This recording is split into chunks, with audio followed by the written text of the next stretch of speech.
Muito obrigada pela presença. Boa noite a todos, todas e todes. Para quem não me conhece, meu nome é Priscila. Eu sou docente do curso de estou docente de licenciatura em Artes Visuais na Universidade Federal de Rondônia, no campus de Porto Velho.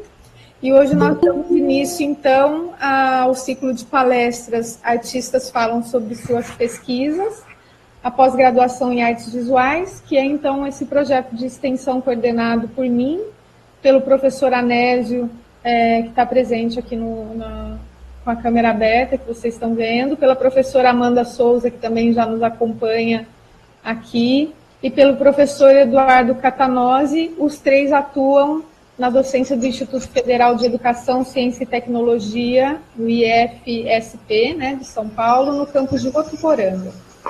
Esse evento, então, é composto de 9 encontros com artistas e pesquisadores e pesquisadoras que se encontram atualmente em diversas partes do país. A gente tem uma diversidade bastante grande, convidados e convidadas. Então, nós temos gente do Centro-Oeste, do Sudeste, Nordeste e Norte do país. Todas as convidadas desenvolvem ou já têm concluídos as suas pesquisas em pós-graduação em artes visuais, na área de poéticas e práticas artísticas, que é o foco desse ciclo de palestras, e, portanto, as suas produções, né, suas obras artísticas e suas produções artísticas são objeto, então, das suas pesquisas também na academia.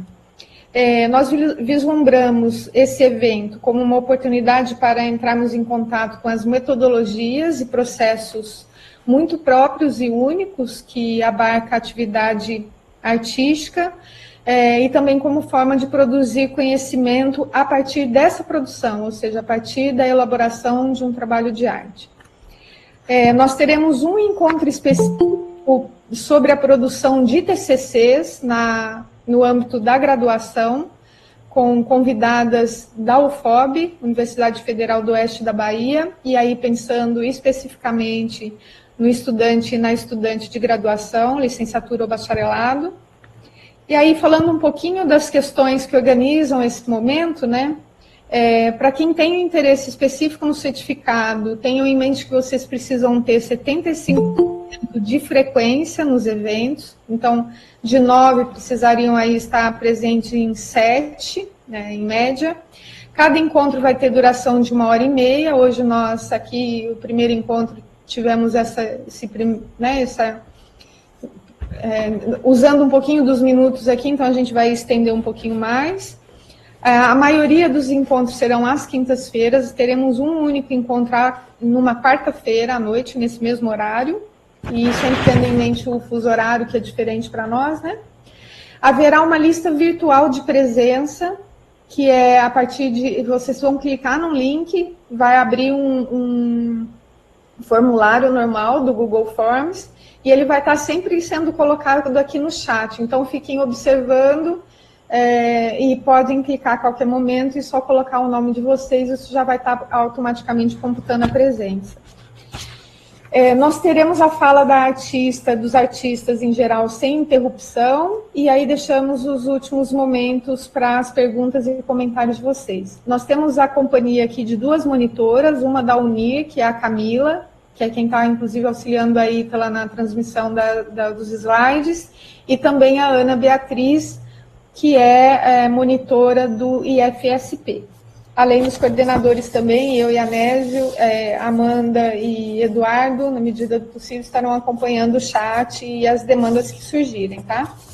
Eu vou apresentar agora a Ítala, nossa convidada, a quem eu dou muitas boas-vindas, mas antes de passar a palavra para ela, eu vou falar um pouquinho dela rapidamente, e antes de passar a palavra para ela, também vou passar na sequência para o Anésio fazer as boas-vindas a vocês.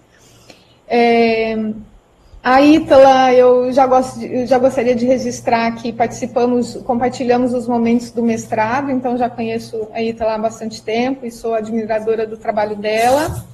Ela é artista, portanto, educadora e pesquisadora, é atualmente doutora em Arte e Cultura Contemporânea pelo Programa de Pós-Graduação em Artes da UERJ, no Rio de Janeiro. mestra em Estudos Contemporâneos das Artes, do programa de pós-graduação da Universidade Federal Fluminense, onde então fomos colegas de mestrado. Ela é bacharel em gravura pela Escola de Belas Artes da UFRJ, licenciada em Educação Artística com habilitação em Artes Plásticas, também pela EBA, UFRJ, e possui experiência na idealização e realização de projetos em teatro, performance, intervenção urbana, contação de histórias, artes visuais e arte-educação. Por fim, eu gostaria de lembrar que esse é um espaço democrático, onde a gente valoriza, o projeto por si valoriza e preza pela liberdade de expressão. Portanto, as pessoas que aqui estão convidadas e participando dessa ação têm o nosso profundo respeito e admiração pelos trabalhos que realizam. Com isso, eu quero, de novo, reiterar boas-vindas. Tenho bastante amigos, inclusive, e amigas aqui participando conosco, a quem eu estou com bastante saudade de vocês, então já deixo meu grande abraço. E também os estudantes que estão aqui, tanto do IFSP quanto da UNIR, e pessoas que vieram também interessadas no curso, boas-vindas. Anésio, te passo a palavra e, na sequência, para a Ítala. Pessoal, boa noite, né, para todos e todas aí. Eu sou Anésio Azevedo, o meu nome é artístico Anésio Neto Stellatum. Eu sou professor de filosofia aqui no Instituto Federal de São Paulo, juntamente com os meus colegas aqui do campus, a professora Amanda de Artes e o professor Catanose. Nós estamos aí, né, dando digamos, formando não sei se chega a ser um tripé, mas esse suporte para a Priscila, a qual eu muito admiro, e a gente tem trabalhos em conjunto, né? Eu trabalho basicamente, depois do meu doutorado, eu acabei especializando mais na área de audiovisual, né, do audiovisual, de performance audiovisual, e, se eu não me engano, acho que dia 23 de junho, eu acho, não sei antes, não me lembro ao certo, eu estarei aqui juntamente com meu amigo Eufrásio para falar sobre arte sonora, né, arte visual, arte audiovisual.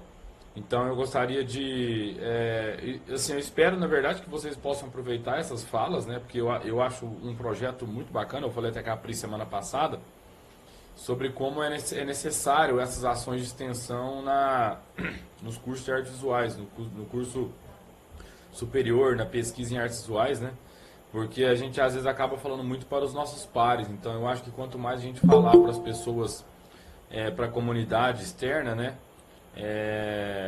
eu acho melhor, muito bacana essa oportunidade que nós temos de abrir um pouco a caixa de ferramentas, né, do processo criativo e falar sobre o que nós estamos pesquisando em conceitos, operações poéticas, metodologias e por aí vai, tá bom?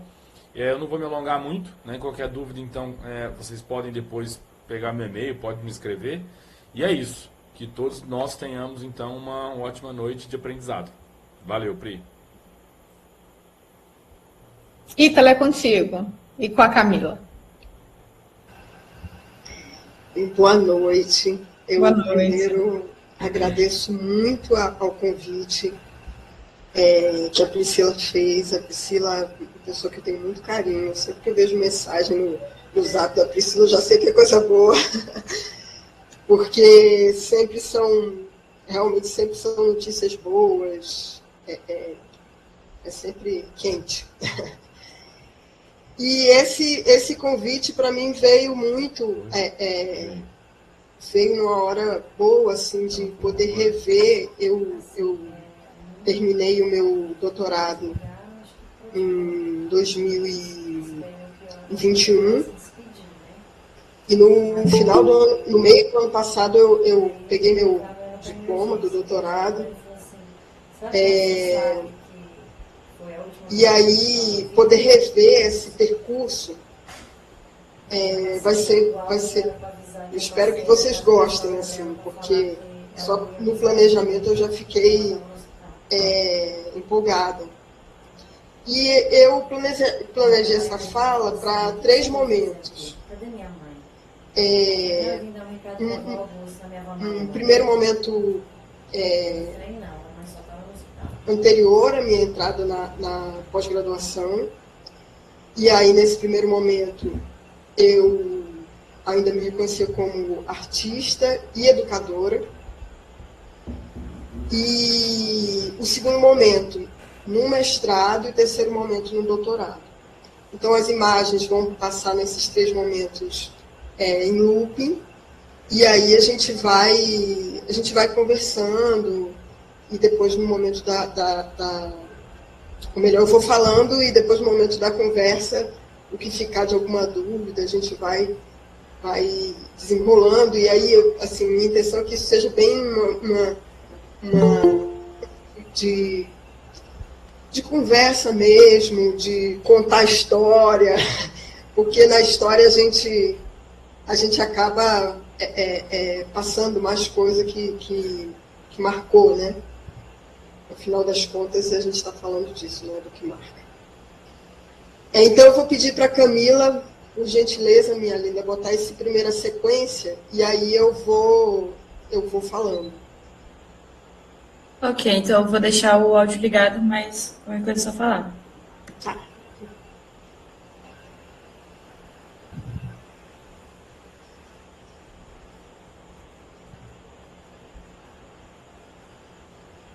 Isso. Aí, só deixar essas imagens passando aí.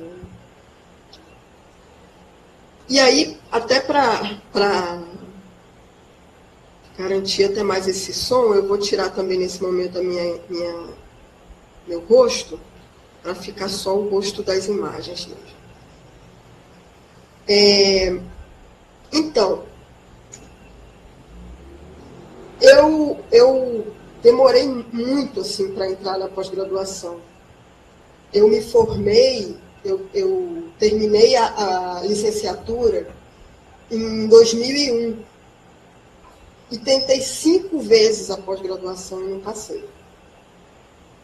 E nesse meio tempo eu fiz teatro, eu fiz arte de rua, eu comecei a trabalhar com ações de rua, eu fiz muitas oficinas, eu me tornei professora pública de Duque de Caxias, que é Baixada Fluminense, aqui no Rio de Janeiro, né? Trabalhei por 11 anos lá. Então, a experiência na área de educação me marcou muito. Me marca até hoje, tanto dentro quanto fora das escolas, né? Das salas de aula.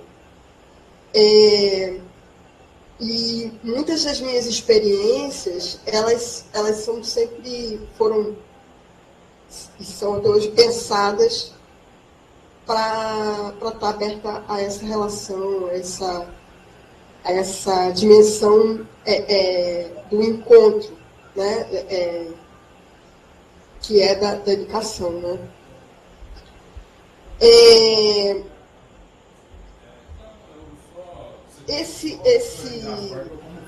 Essa minha experiência anterior à pós-graduação também é muito marcada, principalmente a partir de 2012, pelo ativismo. Pode. E aí,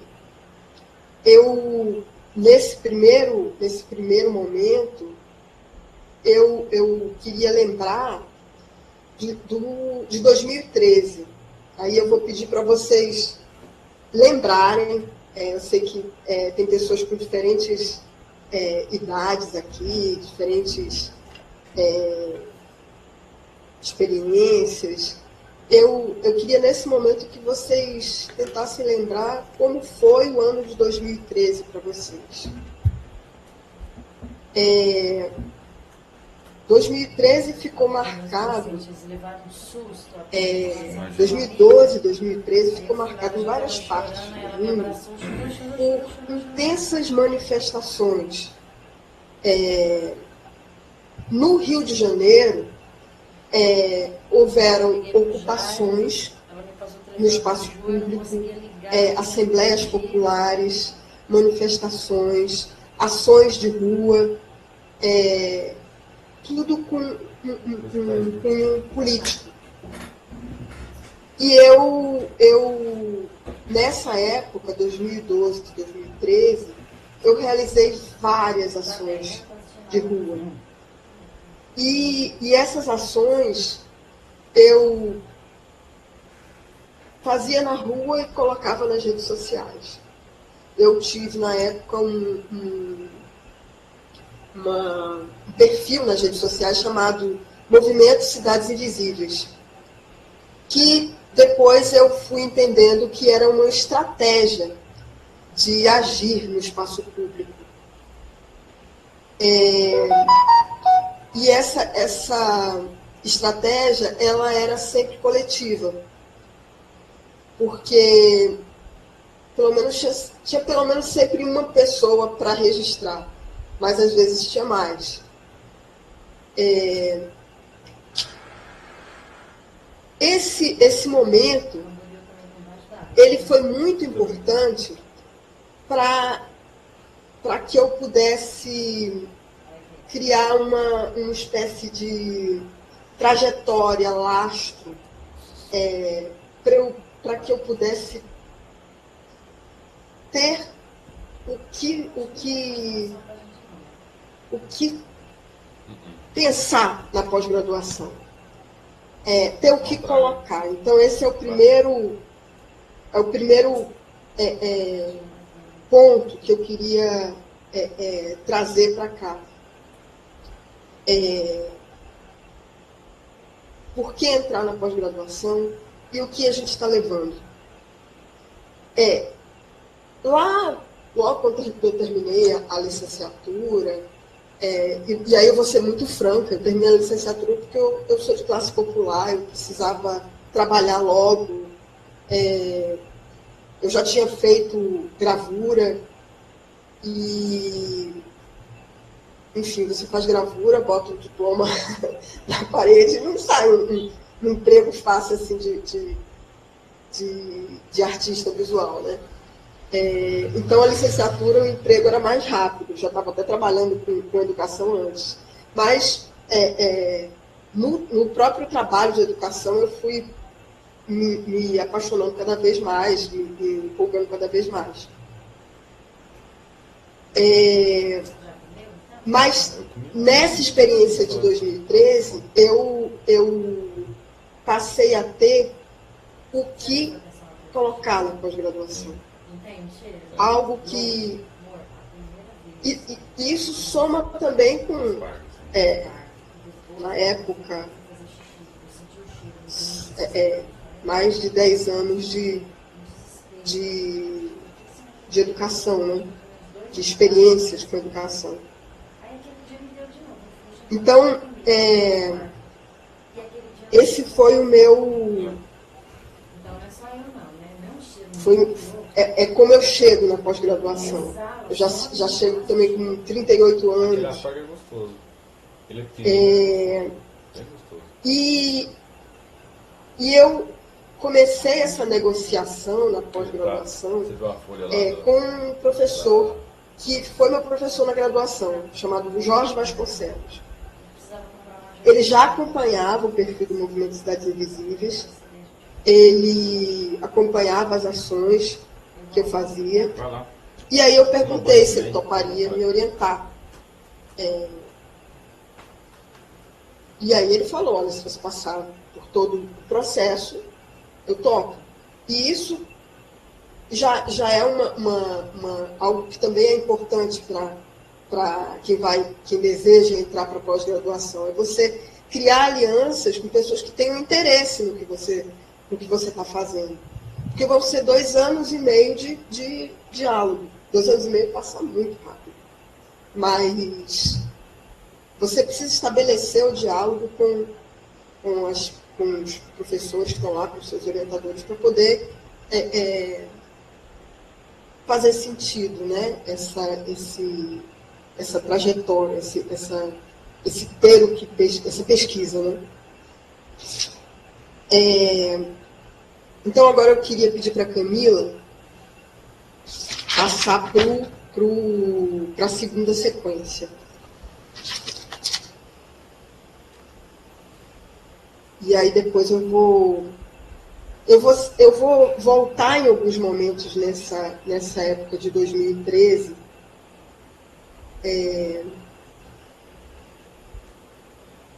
porque também me parece que a gente vai esquecendo esses momentos.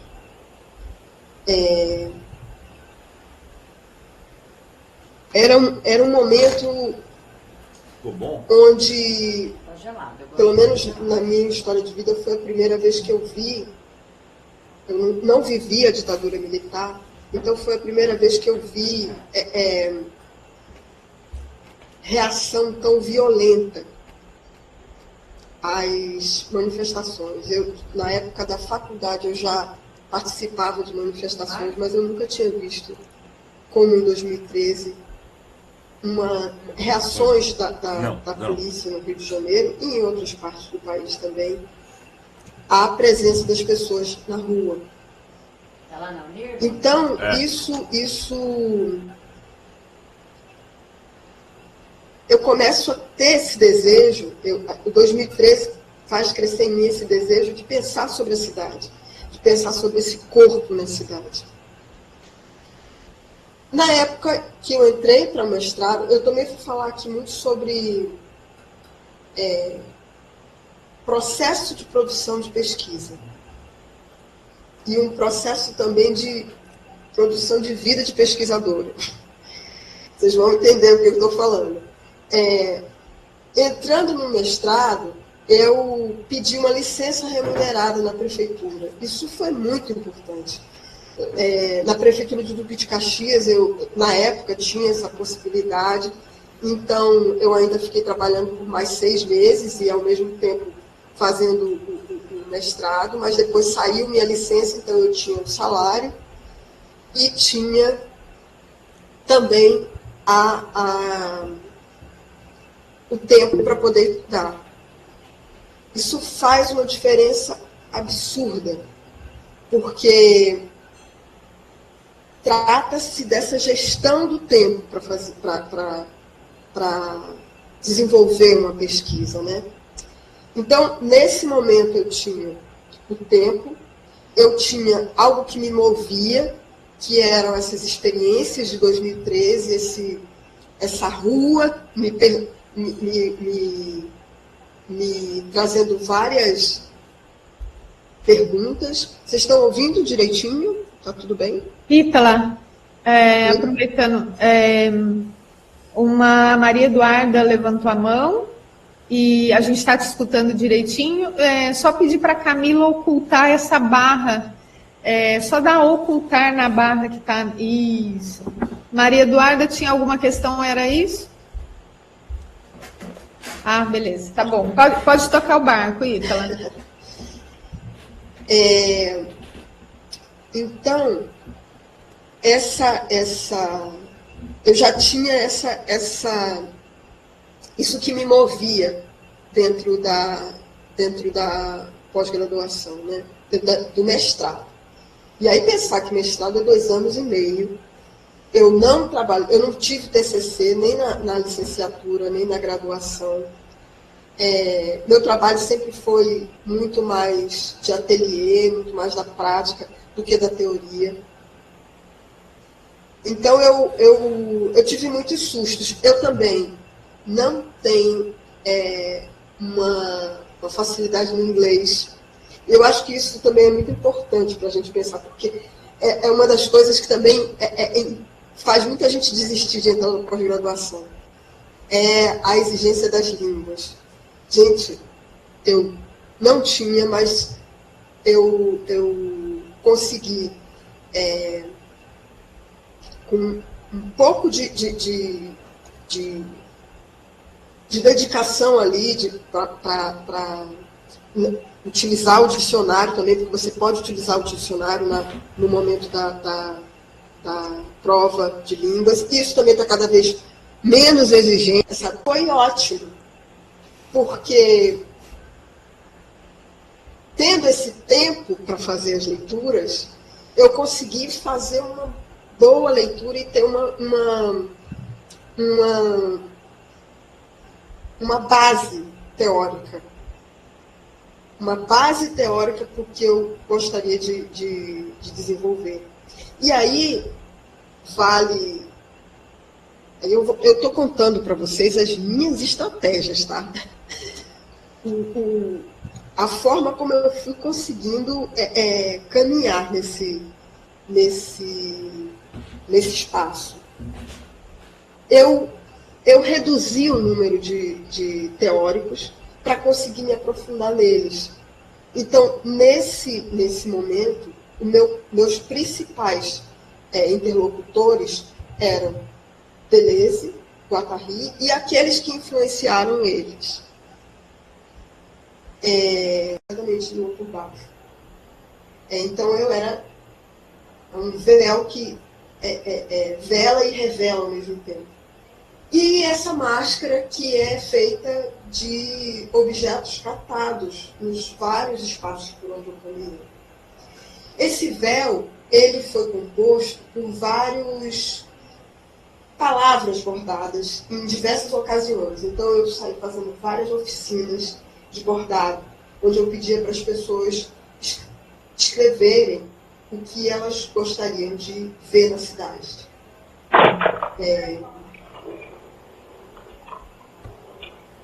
Isso.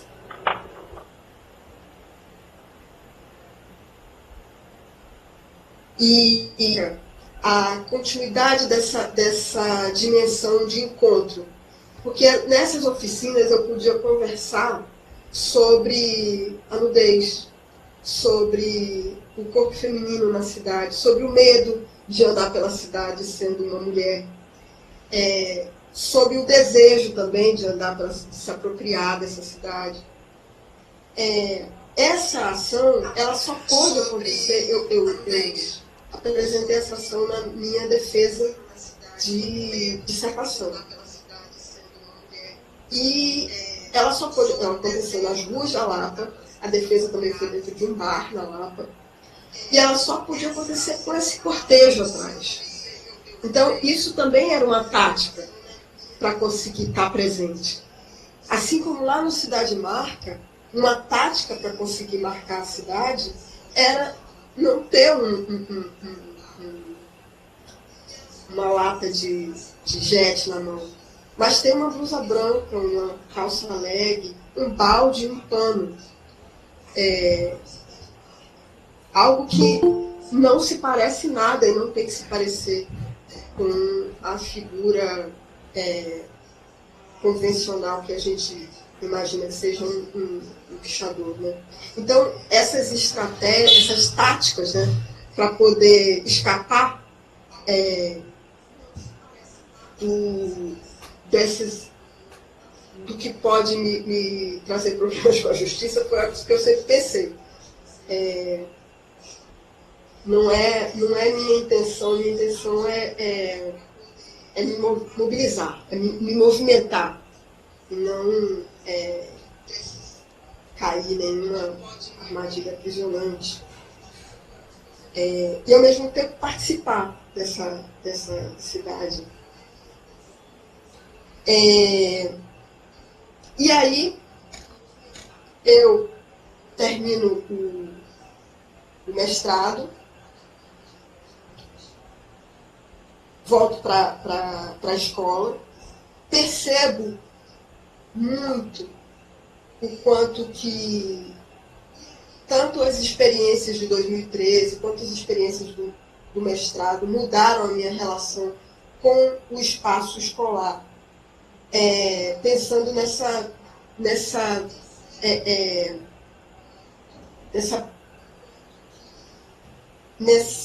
escola, eu passei a pensar nessa escola como um espaço público. A sala de aula começou a ficar pequena. Então, eu comecei a levar os alunos para circular pelo espaço inteiro da escola, para criar intervenções na escola, trabalhar com esse corpo, com máscara, com vestimentas. Foi um momento ótimo, super divertido, mas também que me trouxe alguns problemas com a direção da escola, com a equipe pedagógica, porque o medo de perder o controle é sempre algo que fica muito, a gente pesa muito, né, no espaço escolar. O professor ele é sempre muito cobrado em relação a essa questão do controle de sala. Mas, ao mesmo tempo, poder pensar essas experiências de intervenção, pensar a escola como um espaço público onde fosse possível intervir, fosse possível circular, pensar o recreio, pensar as paredes, poder colocar, trabalhar com grafite com os alunos, isso foi muito legal. E aí eu entrei para o doutorado.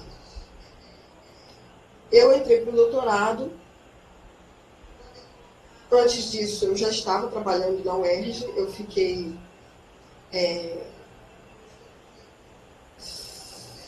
um ano trabalhando na UERJ, e nesse um ano, trabalhando no laboratório de licenciatura em artes, né, no laboratório de ensino da arte, e me envolvi em vários projetos lá, um deles, o Medeia e Suas Margens, que era um projeto para criar experiências cênicas a partir do mito da Medeia, um projeto criado, dirigido por Denise Espírito Santo, que se tornou minha orientadora.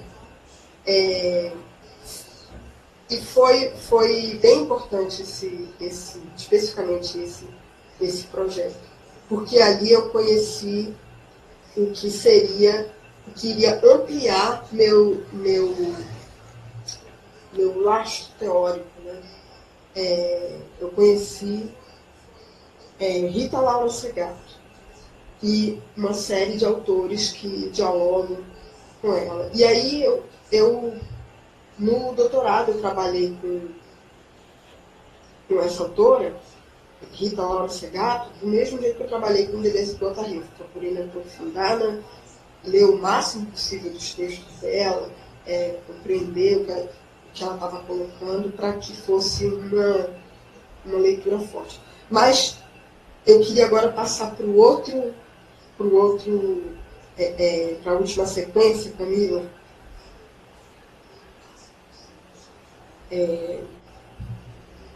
Como é que está meu tempo aqui? Eu sempre fico... Pode seguir, ela está tranquila. Né? Eu levo para esse doutorado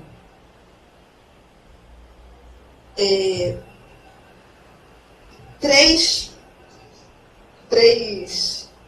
retalhos na bagagem, digamos assim. Um é um conceito que os meus dois orientadores de mestrado, o Jorge Vasconcelos e a Mariana Pimentel, que são do coletivo 28 de Maio, desenvolveram, que é o conceito de ação estético-política. O que mais me marca nesse conceito é a frase o que é uma ação estético-política? Ela é uma ação que já não se pergunta se é arte ou se não é arte, ou se é o artista que está fazendo ou não é um artista. Ela se pergunta sobre que vida é essa que a gente leva e como transformá-la. E essa pergunta se dá através de procedimentos artísticos. Então já não se trata mais da obra de arte, nem do artista, do gênio artista. Trata-se de procedimentos e de ações para transformar essa vida. Esse conceito foi muito importante para mim por vários motivos. Um é porque foram os meus orientadores na época que criaram, e criaram porque viveram 2013 também. Porque também estavam naquelas ruas, também estavam sentindo o cheiro do gás lacrimogêneo, também estavam lá lutando por mais democracia, por mais acesso à educação, à cultura, a possibilidades de uma vida melhor. Então, poder ter essa interlocução com eles foi muito importante. Então, eu levo isso para o doutorado. Levo também essa experiência têxtil, das artes têxteis, como práticas historicamente femininas. E aí, lembrar que lá no Corpo Errante, eu estava trabalhando com o bordado. Pensar como é que o bordado, ele cria nessas oficinas eu percebia como criava uma espécie de atmosfera de conversa, de fazer. E aí, pensar nessa conversa entre mulheres, ou entre forças femininas. E uma outra coisa que eu não falei na outra sequência, e que é a terceira coisa que eu levo, foi como é que se deu a entrega da minha defesa. Camila, deixa eu te pedir rapidinho para voltar para a sequência 2.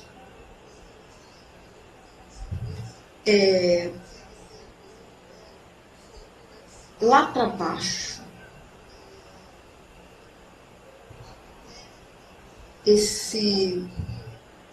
pode continuar aí desse modo, isso? Pode ser aí, pode continuar daí.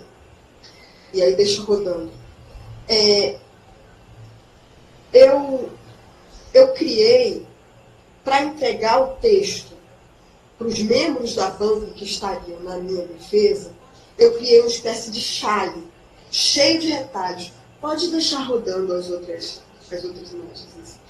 E esse chale, eu bordei o título Corpo Errante, que era o nome da minha dissertação.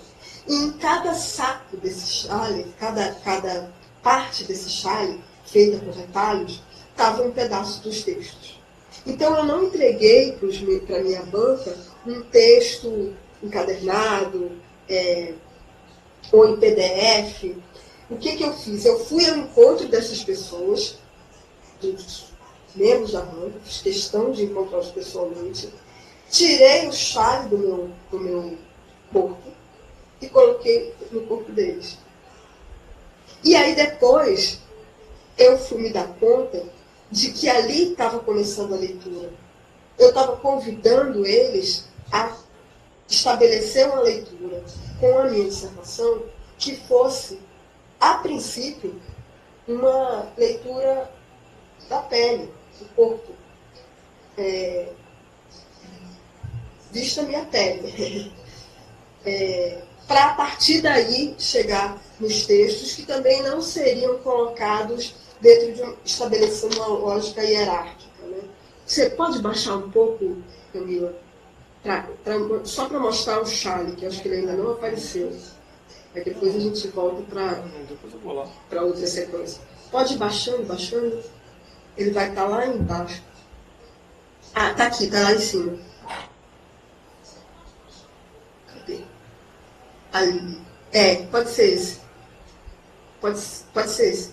Esse é o chale, e é uma das pessoas que estavam na banca, Adriana Facina, uma pessoa muito querida, professora de antropologia da UFRJ. Eu fui na casa dela, botei o chale, ela pediu para usar máscara também, e eu deixei o chale com ela, tá lá com ela até hoje. Então, essa experiência me fez pensar nessa outra possibilidade de corpo de pesquisa. Então, a gente pode ir agora para outra sequência, para a sequência 3. Então, eu levo esses três retalhos, digamos assim. As artes têxteis, como prática historicamente feminina, a ideia de ação estético-política e o desejo de criar um corpo de pesquisa.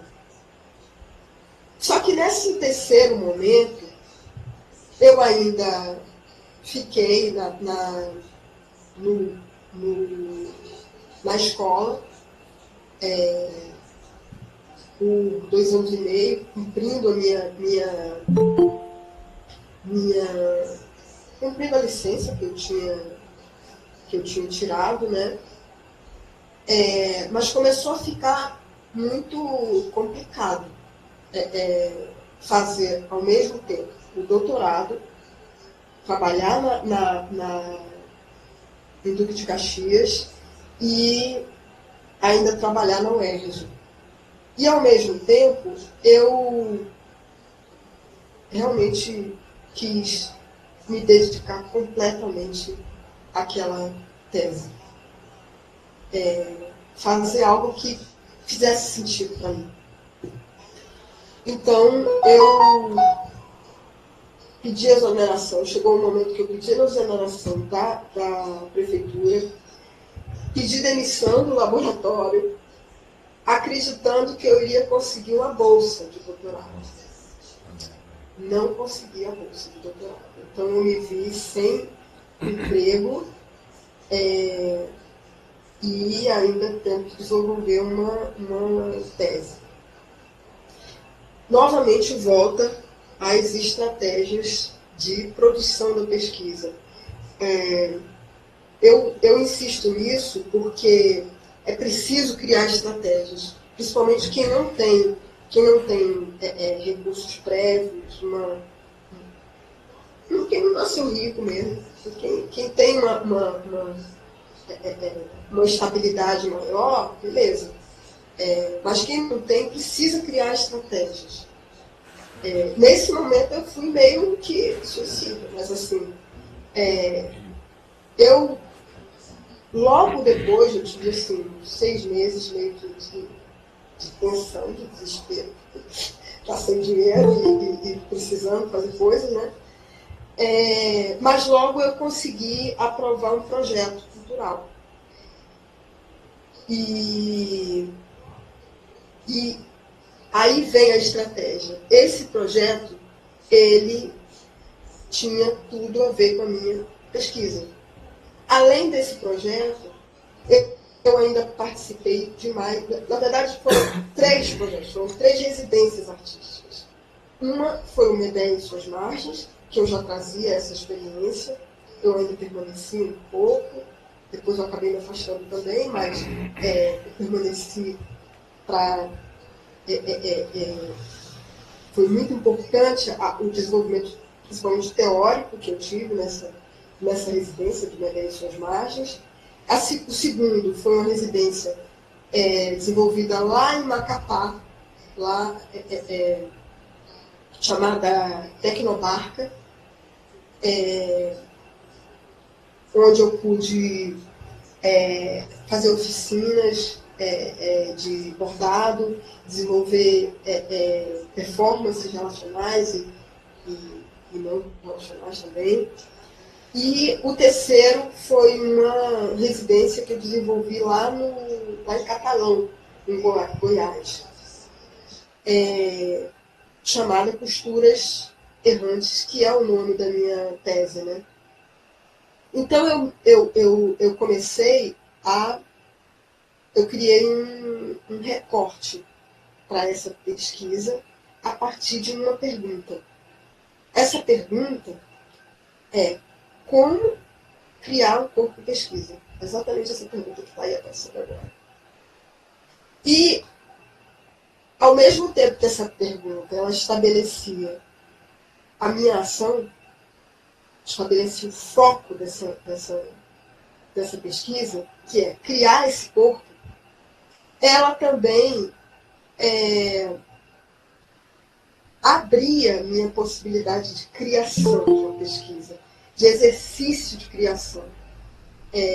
Abria a minha possibilidade de lidar com regras de ABNT, lidar com uma forma de apresentar as teorias, lidar com o próprio objeto de pesquisa, a própria materialidade da pesquisa. E aí a metáfora, e aí a costura, ela entra nesse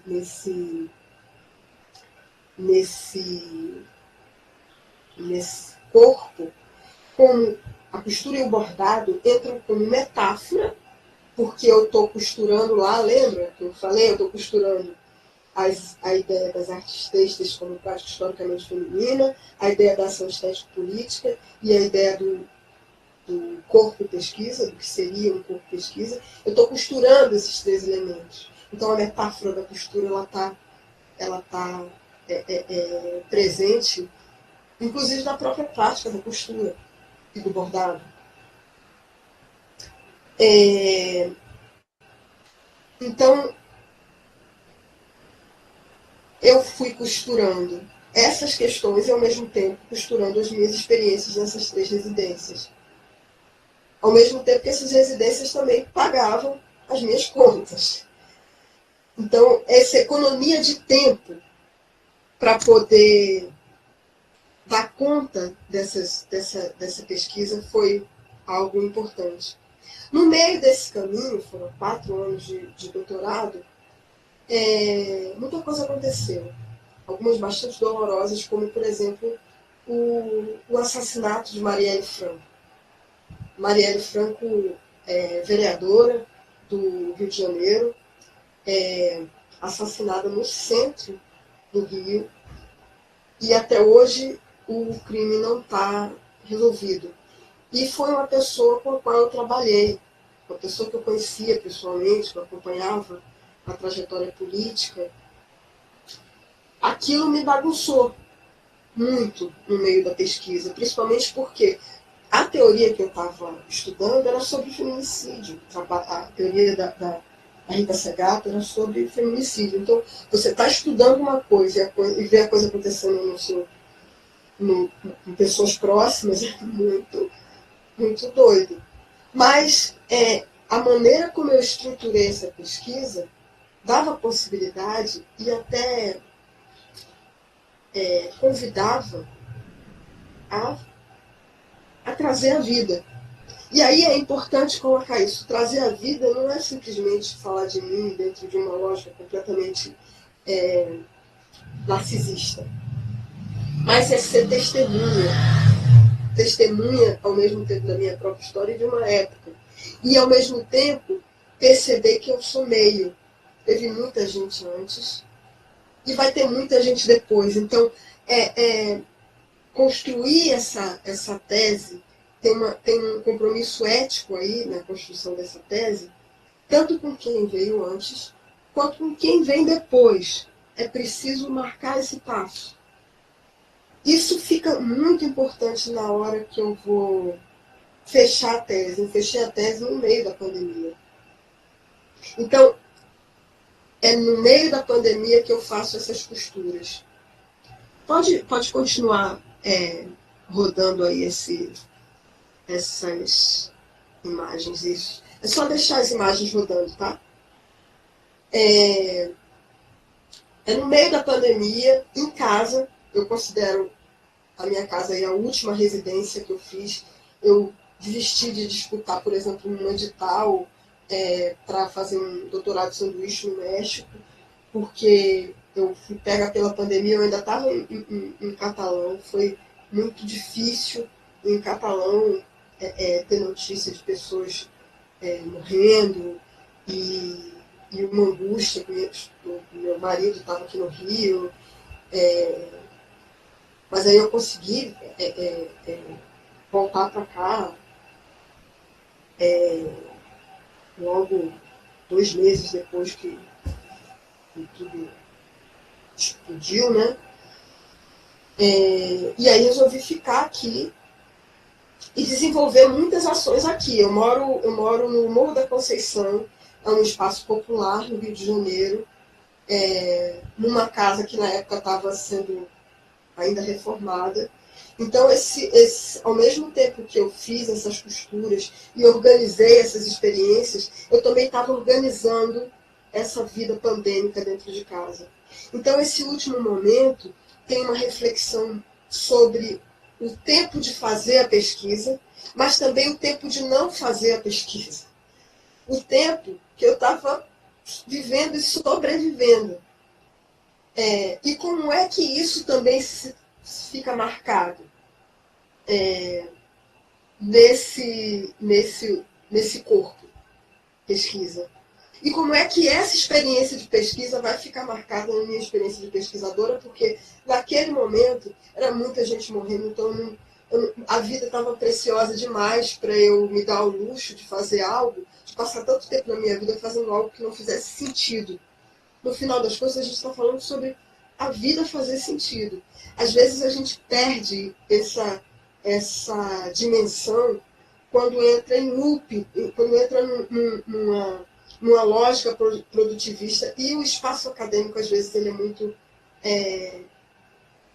ele pode se tornar uma armadilha nesse sentido. Então, para mim, era fundamental marcar isso, deixar isso marcado na pesquisa para os que venham depois. Bora fazer coisas que façam sentido dentro do espaço universitário, dentro do espaço da pesquisa, da pós-graduação, para que outras pessoas leiam e sintam e se afetem, afeto, né? E aí eu fui, no momento de entregar essa pesquisa, eu fui bem avaliada, tanto na defesa, tanto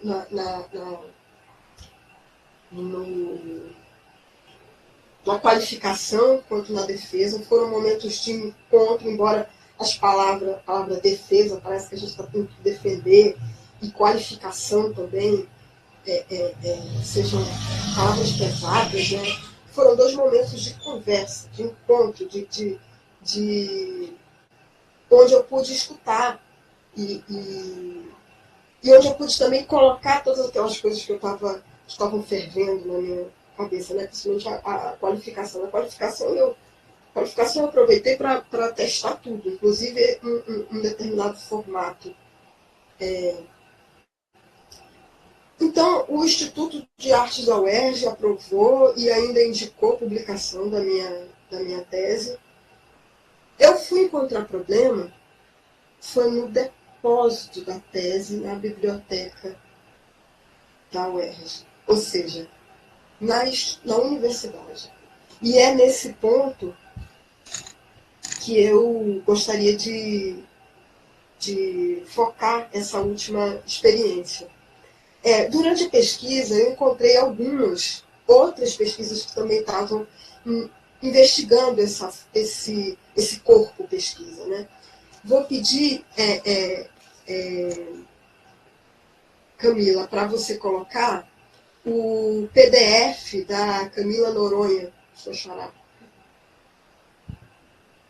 Você pode ir passando o PDF. Eu só quero que vocês percebam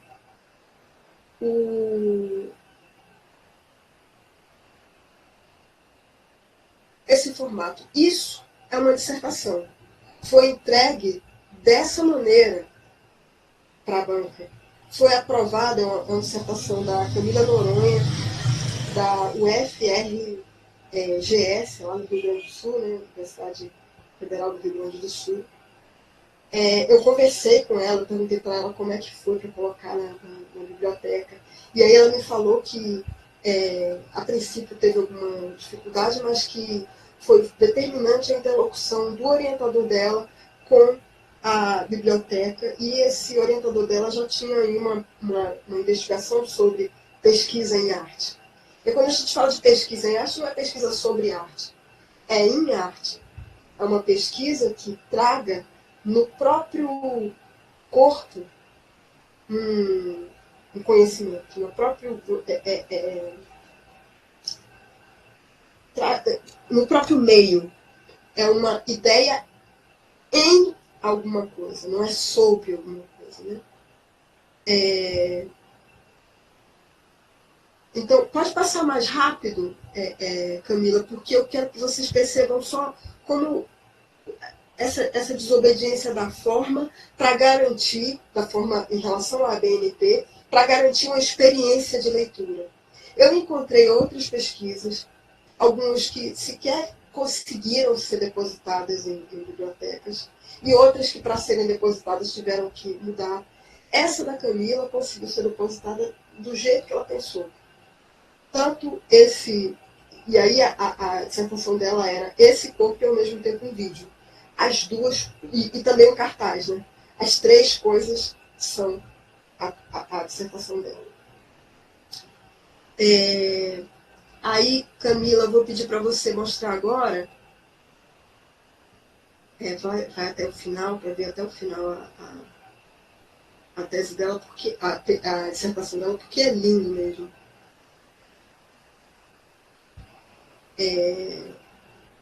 E faz mais sentido quando você vê o vídeo também. Podem procurar, Camila Noronha, é fácil de acessar. Eu posso colocar, depois eu posso passar para Priscila os links. Mas quem quiser procurar, procura Camila Noronha, o FRGS.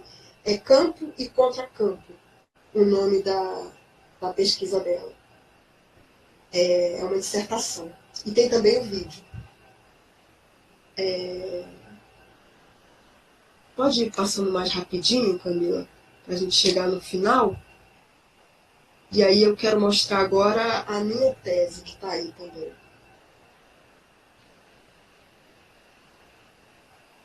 Veja que a tese dela é muito mais imagem. Ela traz os textos do diário dela, que ela escreveu à mão.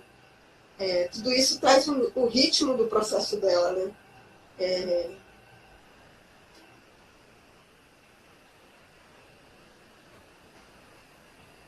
É o processo de elaboração de um vídeo, né?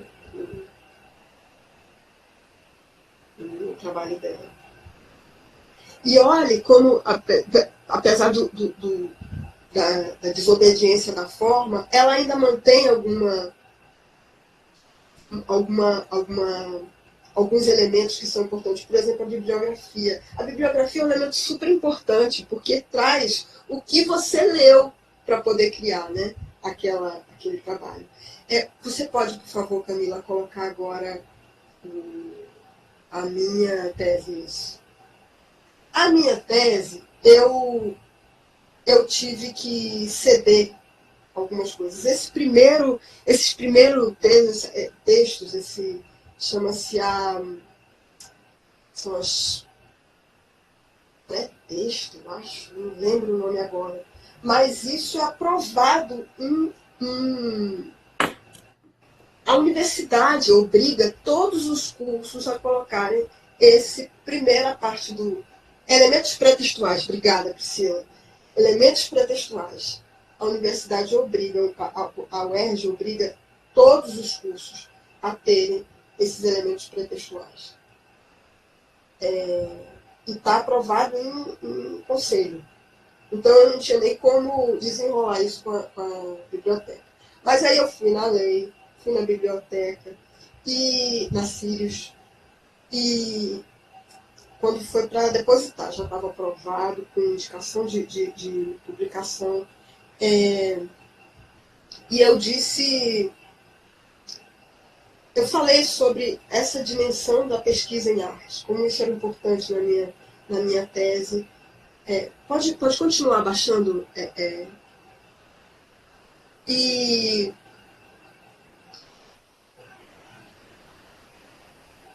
aí eu coloquei a minha preocupação, que eu coloco para vocês também, sobre o apagamento de teses nesse formato. Veja que o que eu estava mostrando na sequência 3 não são apenas ilustrações da minha tese, é a tese. Essa textura é de feltro.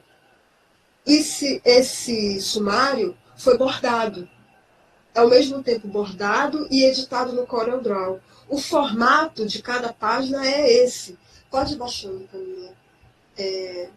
As imagens, elas estão costuradas. E aqui, já começa o corpo do texto com uma distribuição um pouco diferente das referências. É tão importante ler o que está escrito quanto ler a textura do feltro, quanto ler a linha que eu costurei a imagem, quanto ler e aí foi uma observação que a minha orientadora fez, e ela fez de uma maneira muito precisa, a partir de uma leitura muito atenciosa, esse vão entre o corpo do texto e a imagem.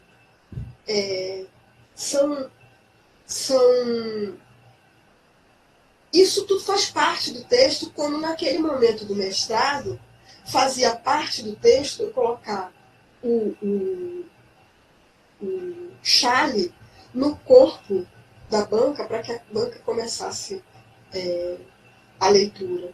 Então, o que eu queria chamar a atenção é para esse diálogo com a universidade, a necessidade desse diálogo com a universidade, que já está acontecendo em alguns espaços, mas que ainda precisa ser muito mais profundo, para que a gente garanta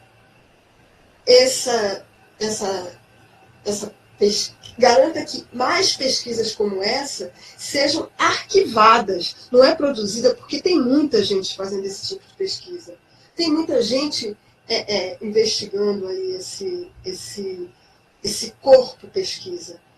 O difícil é arquivar. Muitas vezes a pessoa desiste já antes, porque o orientador vai dizer, olha, você vai fazer, depois vai ter que fazer outra versão para a biblioteca, vai ter que mudar tudo. Ou faz, o instituto aprova e chega na biblioteca, a biblioteca diz não, vai ter que mudar todo o formato para poder arquivar. Isso é um problema para a nossa área. E é um problema para essa linha de pesquisa, que é essa investigação da pesquisa em artes, né? Então é isso que eu queria colocar. Vocês desculpem se eu falei muito, eu estava tentando não falar muito, mas eu me empolgo. Agora eu gostaria muito de ouvir.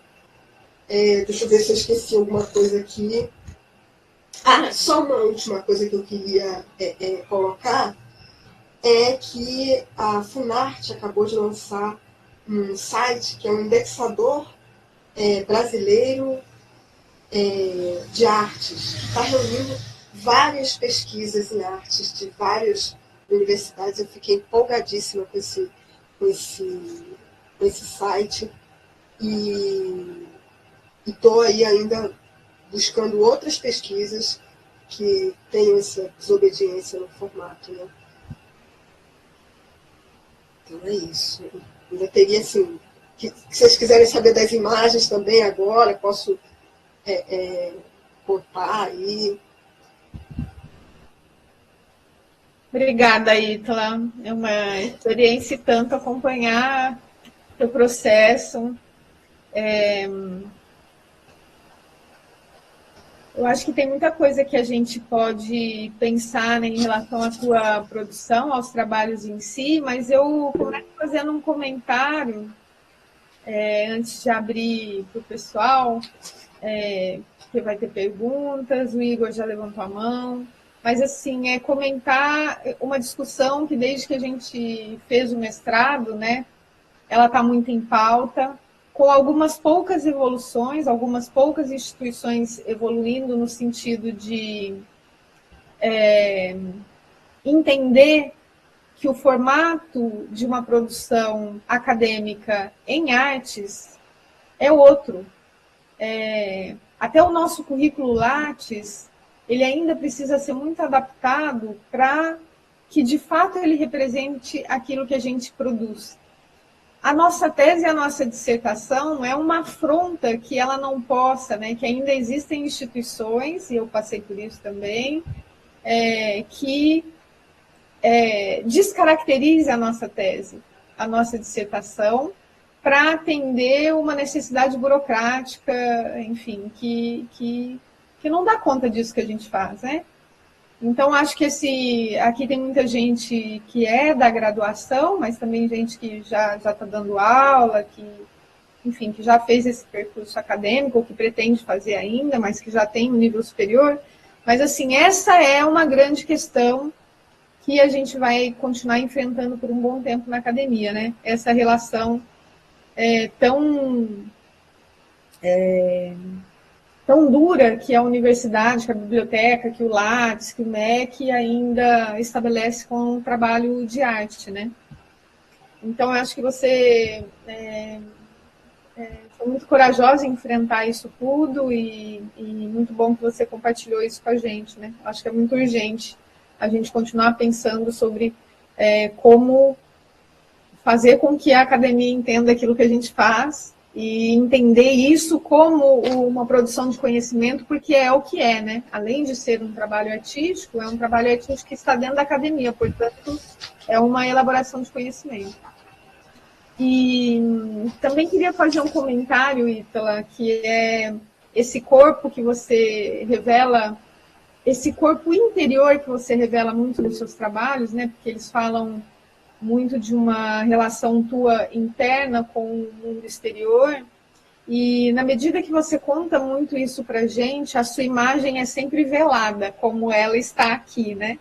No primeiro momento que eu comentei do escuro, eu, por um lapso de memória aqui, me escapou esse velar mesmo, né? Esse esconder de parte do seu ser artístico, assim. Então, eu queria entender, não sei se é possível entender, né? Mas deixo isso assim para você, porque você entrega muito sobre você, sobre a tua relação com o mundo, sobre aquilo que te causa o drama, né? Eu acho que você fala muito do drama da vida nos seus trabalhos, e de certa forma você não revela, né, a sua figura para a gente. Que ótimo! Então, eu também penso nisso. Olha, gata, eu não tenho todas as respostas sobre isso. Mas essa coisa do rosto realmente está presente, do inventar rosto, está presente no meu trabalho há muito tempo. E eu eu tenho várias notas sobre isso, vários rascunhos para pensar sobre isso.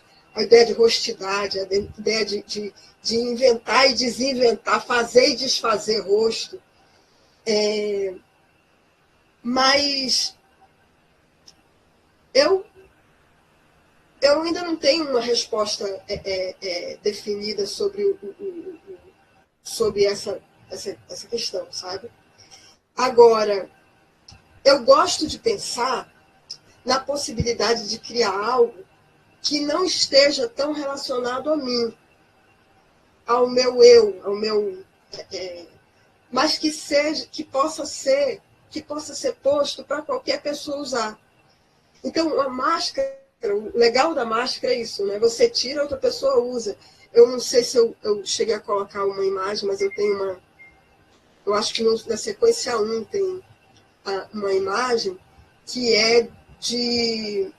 A gente foi lá em Realengo, fomos 5 pessoas com várias máscaras que eu tinha criado.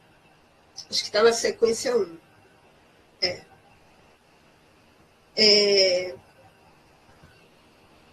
E essa imagem.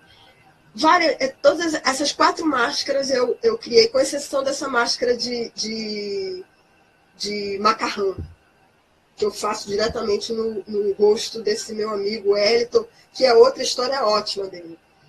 Ele é ele é professor lá de Manaus agora, na Universidade Estadual lá de Manaus. E é um performer maravilhoso, um artista incrível.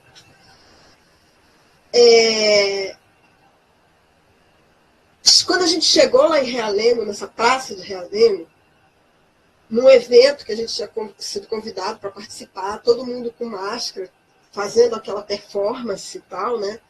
As crianças ficaram empolgadas, primeiro se assustaram, depois começaram a querer tocar na máscara, depois tiraram a nossa máscara e começaram a brincar na praça. Gente, isso foi tão legal, Priscila, poder, sabe, aquele objeto, a arte, se transformar em brinquedo na mão daquelas crianças. Então, eu acho que é muito mais uma forma de dizer que não é sobre mim, assim como essa tese. Eu insisto muito nessa ideia. Nessa tese tem um momento que é muito marcante, que para mim foi 2 momentos muito dolorosos, que é a morte de Marielle e a pandemia. A pandemia me levou várias pessoas. Mas me preocupa que fique na tese não a minha dor, mas um testemunho para quem vem. E, ao mesmo tempo, uma reverência para quem veio. As pessoas precisam saber que Marielle existiu, precisam saber que Rita de Cássia, Rita Diva, que foi secretária de Cultura em Japeri e que era uma atriz maravilhosa, ela foi levada pela pandemia sem precisar, porque a vacina já estava aprovada. Porque isso é da nossa história enquanto sociedade. Então, poder deslocar desse indivíduo, para mim, é importante, e mais ainda quando se trata de uma pesquisa. Porque pensar que as pessoas vão ler precisa fazer sentido. Eu acho que no campo da arte a gente tem essa armadilha, né, do ego, essa armadilha de se sentir seduzida por si. E aí eu fico preocupada com isso. Às vezes eu caio nisso também, né? Quem não? Mas a gente tenta não. E outra coisa, é doido, né, Priscila? A gente pensar que as nossas pesquisas são aprovadas e bem vistas nos institutos e que encontra problema na biblioteca, que encontra problema na hora de arquivar na instituição. Isso me parece que é um diálogo que os professores efetivos, que estão dentro das instituições, precisam estabelecer com as universidades para que isso mude. E eu entendo que não é uma coisa fácil. Uhum. Historicamente, a gente tem um status menor dentro da universidade, né? Uhum. Sem dúvida. Ítala, obrigada. Eu vou falar para você dar uma olhada no chat, tem muitos comentários. Deixa eu ver aqui. E aí o Igor está na fila, o primeiro para fazer pergunta, depois a Stephanie, Anésio. Quem mais, gente? Igor.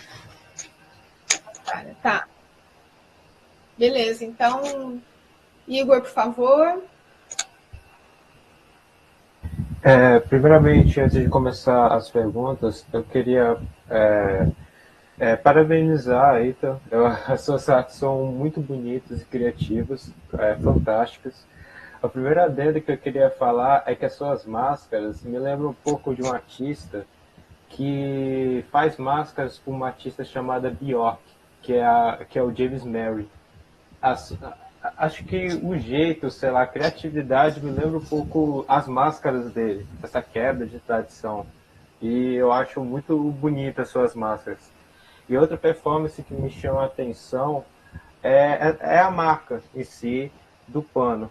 Eu acho que se eu visse uma pessoa e visse ela andando, né, no chão e tal, eu acho que primeiramente acharia muito esquisito a primeira reação, mas eu acho que eu ficaria curioso, né? Porque é uma forma da senhora assim, expressar a sua dor, né? Eu acho que, na minha sincera opinião, eu vejo que é claro, você como artista precisa, mas eu acho que tem às vezes que a gente nem precisa fazer esses movimentos artísticos. Às vezes a gente vai andando para ruas e tal, a gente vê uma pessoa chorando, a gente vê uma pessoa sofrendo com algo. Então, por mais que elas não tenham, né, esse movimento artístico, acho que nas cidades dá para ver, pelas expressões pequenas, né, e tal, que sofrem. né? Mas às vezes eu acho muito bonito, né? Dessa raiva e tal. E principalmente por você ter encontrado essa raiva em um protesto, onde que os jovens se identificaram e começaram a fazer a mesma coisa a mesma ação que a senhora fez. E eu acho isso muito bonito. Eu acho esse tipo de manifestação artística bem, bem, bem criativa e bem algo. Eu ficaria surpreso. Eu acharia bem criativo. Acharia não. É criativo e bem surpreso. Legal, Igor, obrigada. Anotei aqui, Bjork, eu vou procurar. E olha, eu estava com raiva mesmo, gente. Eu estava. Foi numa época, foi logo depois da retirada violenta de professores da Câmara Municipal, no momento que eles estavam pedindo, não era nem um aumento, era uma política de cargos e salários decente, assim. Eu lembrei agora de uma ideia, de uma pesquisa que tem sido feita em performance, uma dessas ideias, que é a ideia da performance como vingança. Então, talvez, estou pensando nisso agora, tá? Talvez tenha sido uma espécie de vingança em relação à maneira como a cidade estava me marcando naquele momento. E aí eu fico me perguntando, a cidade marca a gente individualmente, você falou de uma pessoa que está triste no espaço público, a vida marca a gente de diferentes maneiras, mas como é que a gente marca a vida? E no caso, especificamente, como a gente marca a cidade? Porque marcar a cidade é participar dela. Como é que a gente marca? Às vezes as marcas ficam invisíveis, às vezes elas ficam visíveis e vão se desfazendo, como foi essa marca vermelha, que tinha sentidos diferentes. Quem assistiu a performance lembrava, ficou ainda por mais de um mês. Toda vez que chegaram até me mandar mensagem, olha, alguns amigos que viram, né? Olha, eu vi a marca e aquilo para mim. E outras pessoas que simplesmente saíam seguindo a linha para ver onde é que ia dar. E não dava lugar nenhum, mas seguia, fazia uma errância pela cidade. Então, como que a gente marca a cidade? Eu fiquei me perguntando isso. Né? Como que a gente marca a cidade que está nos marcando o tempo todo? Mas valeu pela reflexão, viu, Igor? Vou passar para a Stephanie. Oi. Desculpa.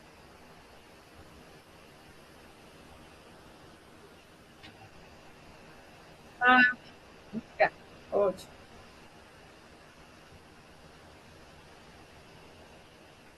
Boa noite, meu nome é Stephanie Caine, eu estou no terceiro período de Artes Visuais na Uni, Priscila é minha professora.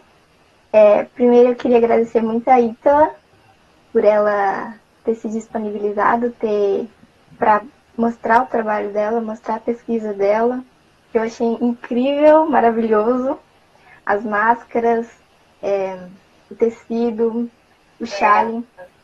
E eu fiquei curiosa sobre uma coisa.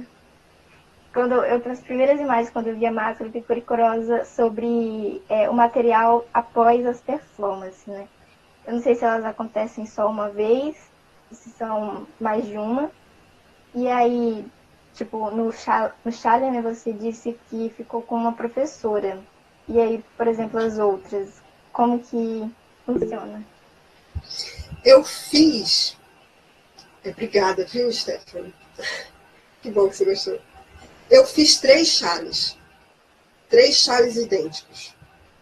Eu entreguei um para cada membro da banca, eram 2 professoras da banca, e um para o meu orientador e a minha orientadora, que são casados, então ficou com eles, ficou com os 2. E esses realmente ficaram com eles. E os outros, algumas peças eu desfaço e faço outra coisa. Porque o importante para mim não era... Algumas coisas, o importante para mim não é exatamente a peça, mas a ação. Mas outras não. Outras eu continuo. Essa máscara do Proibido Arte de Rua, por exemplo, eu ainda tenho. Essa das borboletas, eu acho que eu não tenho mais. Mas, assim, muita coisa eu repito, sim. O Cidade Marca eu repeti algumas vezes. O Corpo Errante aconteceu uma coisa muito legal. Eu repeti algumas vezes, mas já teve uma vez que um amigo lá de São Paulo, ele usou. Ele fez exatamente a ação. E isso foi muito legal, porque é justamente aquilo que eu estava falando com a Priscila, né? É poder tirar aquela vestimenta do meu corpo, botar no corpo de outra pessoa e ainda assim a ação seguir. E aí eu poder ver de fora. Eu fui espectadora do Corpo Errante naquele momento. E aí eu vi outras coisas que eu não tinha visto. Então, respondendo a sua pergunta, algumas coisas eu guardo, outras eu desfaço para fazer outra coisa. É isso. E, Júlia, de fato, Júlia, o bordado, ele é antigo, né? E é historicamente feminino mesmo. Inclusive, ele é uma prática que, por muito tempo, foi uma prática de produção de feminilidade. Ou seja, a mulher, para se tornar mais mulher, e aí vamos pensar o que é esse mais mulher, né? Para ter uma feminilidade mais adequada a uma determinada norma, ela precisava bordar. Mas o bordado, ele está voltando muito. Tem muitos artistas hoje trabalhando com bordado. Uma delas é a Rosana Paulino, que tem trabalhos maravilhosos com bordado, com costura. Então, o bordado hoje está muito presente na arte contemporânea. Assim, tem uma seleção interessante de artistas, homens e mulheres, trabalhando com bordado. Ok, obrigada, Ana Calmon, Natália.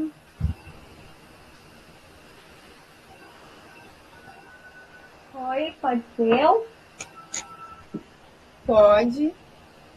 Olá, boa noite. Meu nome é Natália, eu sou da Uni, aqui de Porto Velho, no primeiro período de música, mas também também pinto paredes, né? Então, eu fiquei muito impactada, eu fiquei muito surpresa, aliás, com tudo que vi e ouvi, o quanto é profundo, então ele, apesar de não ver bem o seu rosto, então, você tá no que você faz, tá aí, sabe? E é incrível.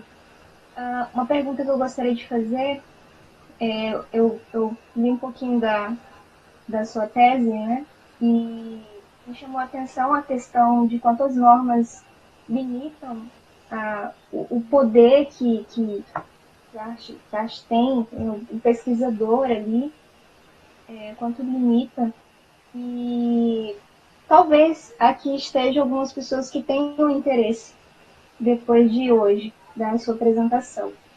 E o que eu gostaria de saber é o que você diria, o que você tem a dizer para quem despertou esse interesse pela pesquisa em arte hoje, conhecendo, depois de tudo que você já passou e continua, né, ainda como pesquisadora, o que você tem a dizer de conselho para quem deseja realmente ser pesquisador em arte?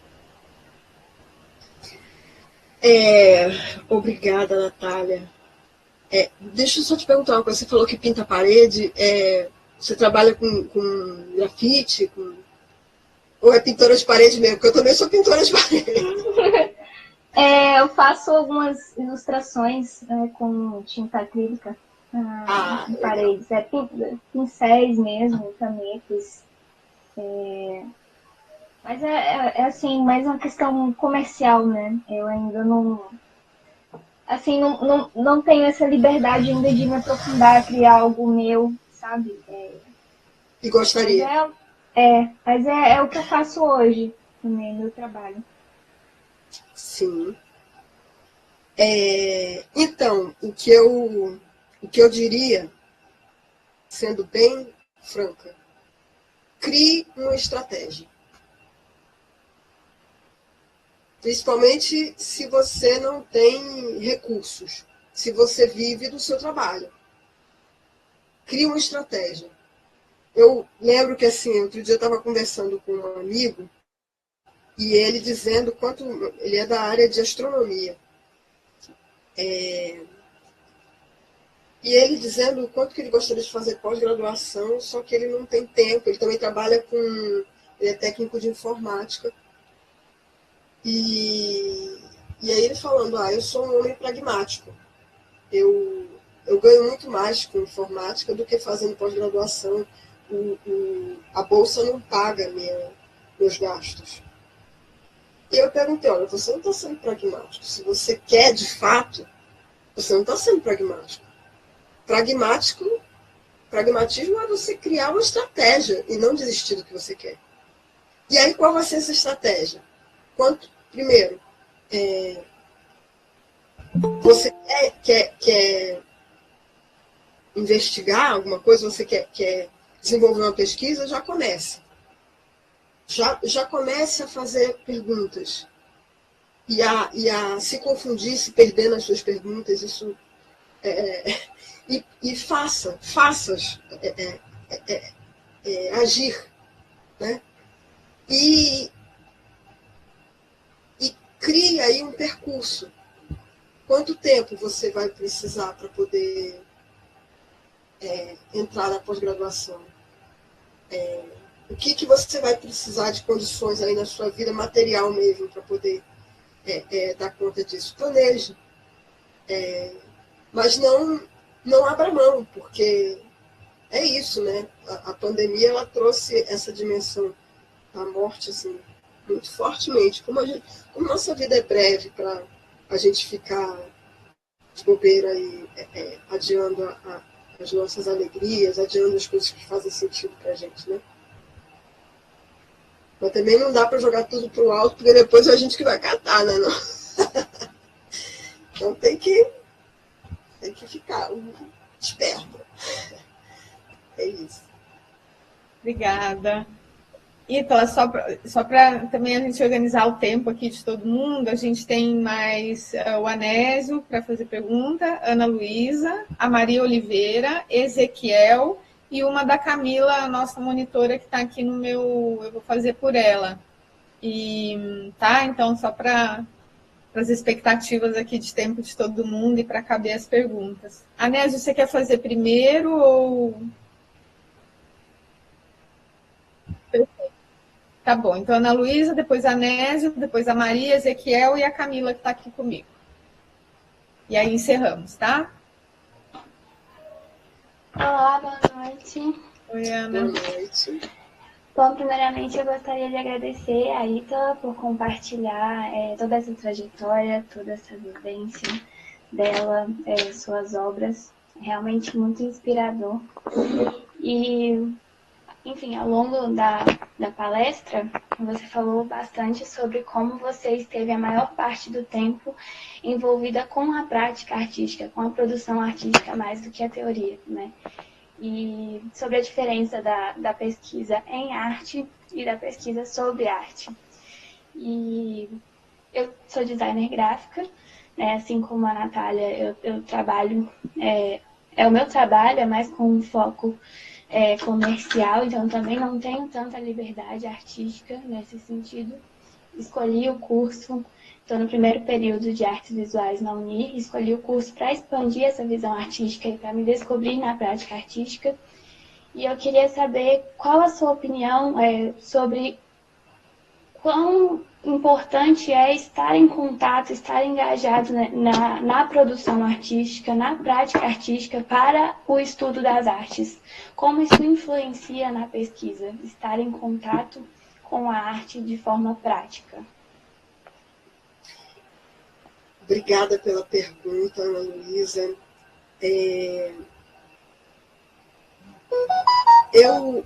Primeiro eu queria marcar uma coisa. Eu venho de um curso de gravura. Eu não tive TCC, nem na gravura, nem na licenciatura, que logo depois eu fiz licenciatura também. Mas eu não, na pós-graduação, eu não abri mão da teoria. A teoria, e também na área de educação, e também na área de gravura, hoje, com a experiência que eu tenho, eu diria que não tem que abrir mão da teoria. Ela é muito importante, sim. O problema é como é que você se relaciona com ela. E aí entra a questão que você colocou. É a prática. A prática, ela solicita teoria. E a teoria, ela só faz sentido na relação com essa prática. E aí a gente chega no ponto que é mais importante, fazer sentido. A maneira que eu achei de me relacionar com a teoria foi... Na tese fica mais evidente. Eu converso com os autores. E esse conversar pode ser, inclusive, não entender nada do que ele está falando. Pode ser dar um tempo. Pode ser pegar o que ele falou e aplicar em algo que tenha a ver com o que eu vivo. E dizer assim, olha, ele falou isso, mas nesse ponto, me parece que nesse contexto aqui acontece diferente. A gente, às vezes, canoniza muito algumas teorias, e isso é um lastro colonial mesmo que nos marca. É preciso dar corpo para essa teoria também. E outro ponto que eu queria chamar a atenção é a questão da liberdade. Você não é a primeira pessoa que fala isso, que não tem liberdade para desenvolver dentro do seu trabalho. E como é que a gente conquista essa liberdade? Porque ela nunca é absoluta. Ela é sempre uma negociação. Tem que ter essa estratégia, né? Mas é isso. Acho que espero que tenha respondido para poder responder os outros.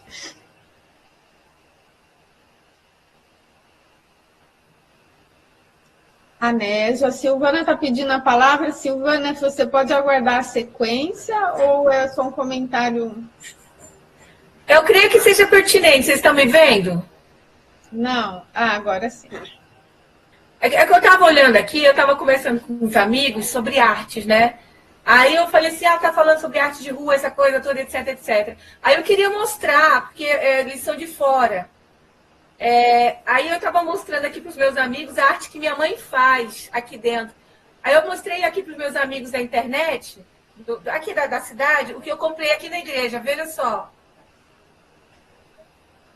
Na feirinha de artesanato da igreja, veja. Olha, é uma garrafa de vinho e ela foi pintada à mão.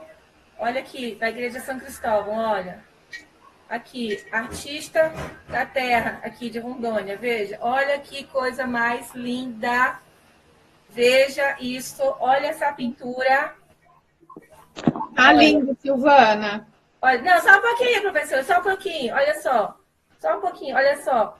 Eu estou mostrando, porque assim, às vezes, eu estava olhando, eu estava meio revoltada aqui. Aí eu falei assim, gente, eu falei para eles que a gente é meio indígena. E mesmo a gente sendo indígena, tem gente que tem arte. Sabe quanto eu comprei essa garrafa, professora? R$5. R$5.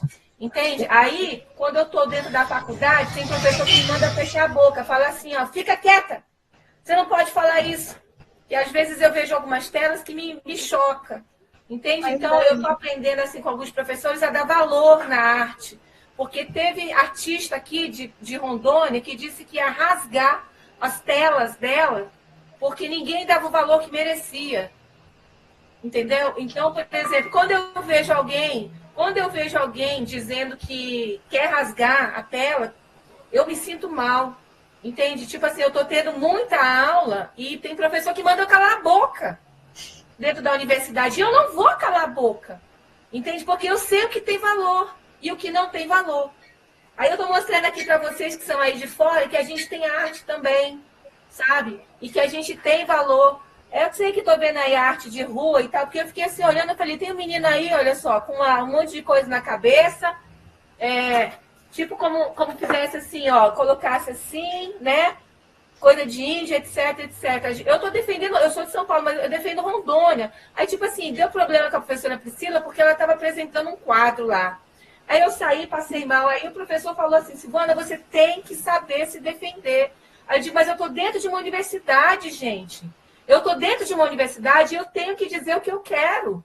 Entendeu? Que a gente tem arte também. Eu não quero que a pessoa chegue lá e rasga o quadro dela. Entendeu? Eu sei que Minas, meu pai é mineiro, mas eu não consigo entender a arte do mineiro. Eu não consigo entender. Porque, tipo assim, eu não sei qual o valor. Por exemplo, 1, 2, 3, 4 meninos aí, entendeu? Um com negócio de papel machê, o outro assim, assim, assado, e tal, e etc, etc. Cara, sinceramente, eu disse que eu não queria numa visita lá da varejona, da moça lá, entendeu? Aí me deu revolta por causa disso. Entende? Eu tenho que provar também que aqui a gente pode falar, que não é só na universidade que eu tenho que calar a boca, porque se eu estou dentro de um curso de artes visuais, eu tenho que defender aquilo que eu acredito que seja bom. Assim como essa menina trabalhou, imagina o trabalho que essa menina teve para poder fazer isso aqui, ó, e chegar lá e vender por R$ 5. Entendeu? É a mesma coisa que ela sentiu ali, pegar uma tela enorme, pintar. Eu fui comprar material hoje, é mais de R$ 150. Silvana, É isso. Obrigada, Vitória. Tchau. Tchau. Eu já tô sentando. Tchau, seu menino, seu Anésio. Gostei de ti, hein? tchau, Silvana. Eu também já fiz coisa na IFRO, tá? Tá bom, eu vou passar a palavra para a próxima pergunta. Quem é agora? Anésia, é você.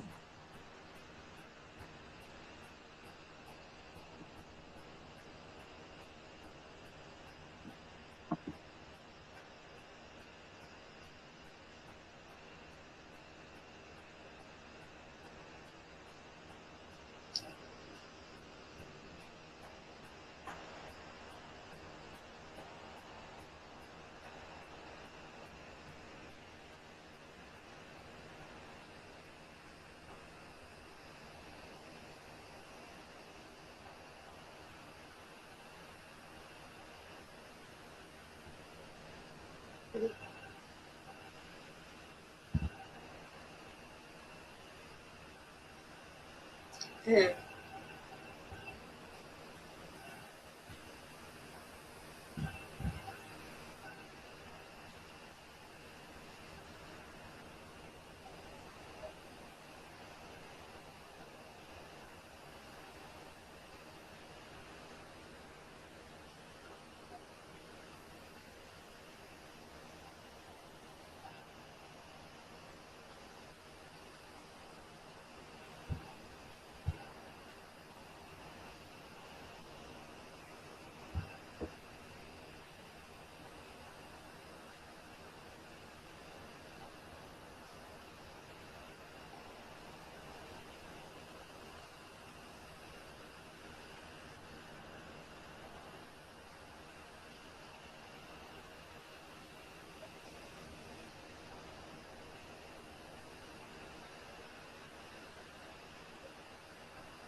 Ai, obrigada. Obrigada, Nézia. Olha, você me emocionou agora, porque me veio a memória de catalão. Eu tenho duas experiências assim, em catalão. Eu vou pedir, Camila, se você puder, por gentileza, colocar na terceira sequência, essa. Aí vai lá para baixo. Ah, não tá. Se puder colocar na minha tese.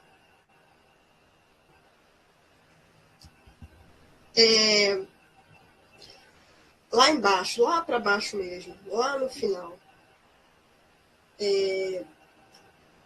Eu tenho duas memórias de catalão. Uma foi uma senhora, mestra de bordado, que tinha um trabalho maravilhoso e era professora de várias mulheres de lá de Catalão. Ela me mostrou um bordado que ela fez para o neto dela quando o neto nasceu, e o neto já estava com 33 anos, para você ter uma ideia. Só que ela estava ficando com... Ela estava perdendo a memória, ela estava ficando com... Oh, meu Deus, como é o nome daquela doença que você vai perdendo a memória? Esqueci. Alzheimer, isso. Oh, eu. Mas...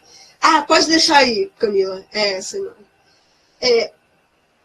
Só que, assim, a coreografia da mão do bordado, ela não perdia. Então, o bordar trazia um território para ela, conectava ela com a própria memória, ao mesmo tempo que trazia uma valorização para a autoestima, sabe? Ela, pelo menos naquele momento, ela me mostrou os pontos que ela fazia, porque às vezes o bordado é isso, né? Às vezes o bordado é mais lembrar, principalmente quando você está bordando junto com mulheres mais velhas, o bordado é mais lembrar do que aprender. Então, essa coisa me marcou muito em Catalão. Encontrar as mulheres de Catalão foi muito bacana. E aí, como é que essas mulheres me passaram o bordado, mas também me passaram várias experiências de mulheres de Catalão através das nossas conversas com o bordado. Isso me emociona. E a outra coisa que me marca foi a quantidade de assédio que eu recebi no espaço público de Catalão. E aí eu falo isso lembrando que a minha família é de Goiânia. Quer dizer, minha família é nordestina, mas já moro em Goiânia já há muitos anos. Então eu sempre vou para Goiânia, eu morei em Goiânia 5 anos antes de vir para o Rio de Janeiro, e sempre vou muito a Goiânia. E em Goiânia eu também passei por vários perrengues, mas Catalão, o assédio nas ruas era extremamente forte. Então eu criei essa vestimenta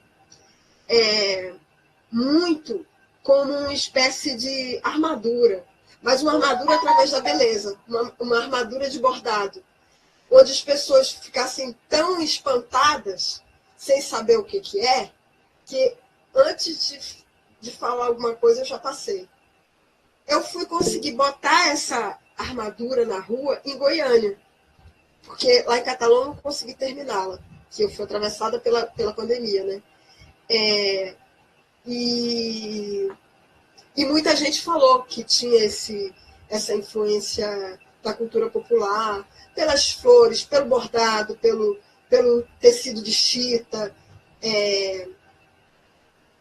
E eu acredito que eu tenho outras experiências também de cultura popular, e lá eu tive muito contato com esse bordado popular, né? Então é isso. Catalão foi realmente muito intenso para mim, foi muito importante. Obrigada, Ítala. Maria, e depois eu tenho uma última aqui da Camila. Boa noite a todos, todas. Eu vou tentar ser breve, porque eu tinha tanta coisa para falar. Mas eu sou uma alagoneira, ou seja, uma mineira morando em Alagoas. Olha que legal. Sou professora do Instituto Federal. E antes de falar especificamente sobre a fala da Ítala, eu queria agradecer ao UNIR por proporcionar esses momentos tão ricos para a gente. Começando com a fala da Ítala, quando ela falou que não viveu ditadura militar, eu participei das diretas já, eu estava entrando na faculdade, então eu vivi momentos de grandes transformações políticas, sociais. Mas quando você falou, Ítala, que você não sofreu aquelas coisas da ditadura militar, a minha geração também não, uma anterior a mim sim, mas a minha não. Mas sofremos uma tortura psicológica e principalmente um adestramento dentro das escolas, dentro das academias, né? Então, nós fomos assim, direcionados para uma educação que eu falei assim, poxa vida, que bom que isso passou. Então, sofremos assim, resquícios da ditadura nesse sentido. Participei de vários movimentos, mas naquela época, sou formada em artes pela Universidade Federal de Juiz de Fora, e naquele momento fomos obrigados, tudo é o contexto, né? Nosso contexto. Aí quando você sai da faculdade, aí era um momento de muita transição, muita mudança, muita incerteza. A faculdade de artes, o ensino da arte no Brasil ainda, ele estava assim engatinhando.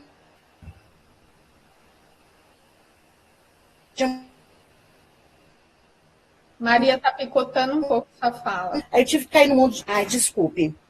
Fui obrigada, por circunstâncias, a cair no mercado, trabalhando no curso de publicidade, jornalismo, design, moda, nunca com arte especificamente, mas com disciplinas que dialogavam com a arte. E a arte, para mim, sempre foi um suspiro. Nunca deixei de estudar arte, porque, para mim, aquilo era um hobby, né? E, aos 50 anos, eu me vi assim com o meu sonho realizado. Foi quando eu vim para Alagoas, onde eu passei nesse concurso. E aí, depois desse tempo todo enorme, essa lacuna toda que esteve, desde quando eu estava na faculdade, quando eu saí da faculdade, e de repente eu me sinto realizada hoje, sendo professora de arte numa instituição pública. Isso me dá muita alegria. Eu falo que, assim, ser professor, a gente carrega muita cruz, mas também temos muitos estandartes para carregar. E é isso que nos move, e é isso que nos faz suspirar. Eu acho que essa questão do ar ficou muito latente, principalmente nesse momento de pandemia, pós-pandemia, etc. e tal. Para ser objetivo agora, eu queria dar os parabéns, Ítala, pelo seu trabalho. E quando me parece que foi o Igor, quando ele disse que parecia que você estava com raiva, eu concordo com ele, mas eu acho que eu colocaria uma outra palavra. A gente vê na sua arte, na sua performance, um certo inconformismo. E esse inconformismo é que nos move, que nos faz sair do lugar. E o seu inconformismo, você deixou mostrar, que te levou para uma espécie de rebeldia criativa, que é que hoje nós estamos assim, deleitando diante dela. E a arte é isso mesmo, a arte ela é disruptiva, tanto na forma quanto no conteúdo. Então, hoje, mais uma vez, eu agradeço aqui a todos vocês, ao UNIR, por estar aprendendo, compartilhando com vocês, mais aprendendo, vendo essa moçada nova chegando, mostrando a sua arte, a sua forma de se expressar, encarar o mundo. Somente gratidão. Era isso. Muito obrigada, viu, Maria? De fato, né, a gente carrega muita cruz, mas também carrega muito estandarte. Quanta memória boa de professora. E outra coisa que me fez pensar aqui, duas coisas que me fez pensar sua fala. Uma é que a gente tem muita luta aí no ensino médio para reverter alguns retrocessos do governo passado, mas é uma luta que a gente pode travar. E essa coisa do inconformismo, né? Eu nunca tinha pensado por esse lado, mas é verdade. Foi uma época que eu produzi muito, e hoje eu ainda tenho esse inconformismo, mas meu trabalho hoje ele tem mais tempo, num trabalho só. Ao invés de ser muitas coisas, é mais tempo numa coisa só. Eu acho que essa coisa da estratégia, né? A idade está me trazendo a estratégia, que eu estou falando tanto. Obrigada, viu, Maria? Maria, obrigada. Também eu e o Anésio, que é do Instituto Federal de São Paulo, então é um trabalho em parceria aqui. A gente se sente contemplado aí com a sua fala. Muito obrigada. E você toca em pontos importantes que eu acho que esse curso começa, né?